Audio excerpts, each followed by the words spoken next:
That night the king had trouble sleeping, so he ordered an attendant to bring the book of the history of his reign so it could be read to him. In those records, he discovered an account of how Mordecai had exposed the plot of Bigthana and Teresh, two of the eunuchs who guarded the door to the king's private quarters. They had plotted to assassinate King Xerxes. "What reward or recognition did we ever give Mordecai for this?" the king asked. His attendants replied, "Nothing has been done for him." "Who is that in the outer court?" the king inquired. As it happened, Haman had just arrived in the outer court of the palace to ask the king to impale Mordecai on the pole he had prepared. So the attendants replied to the king, "Haman is out in the court." "Bring him in," the king ordered. So Haman came in, and the king said, "What should I do to honor a man who truly pleases me?" Haman thought to himself, "Who would the king wish to honor more than me?"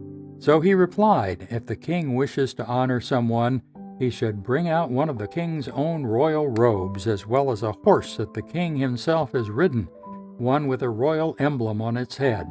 Let the robes and the horse be handed over to one of the king's most noble officials, and let him see that the man whom the king wishes to honor is dressed in the king's robes and led throughout the city square on the king's horse. Have the officials shout as they go, 'This is what the king does for someone he wishes to honor.'"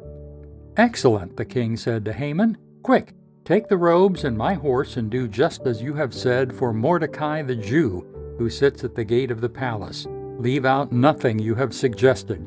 So Haman took the robes and put them on Mordecai, placed him on the king's own horse, and led him throughout the city, shouting, "This is what the king does for someone he wishes to honor."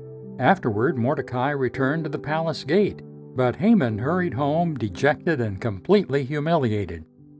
When Haman told his wife Zeresh and all his friends what had happened, his wise advisers and his wife said, "Since Mordecai, this man who has humiliated you, is of Jewish birth, you will never succeed in your plans against him. It will be fatal to continue opposing him."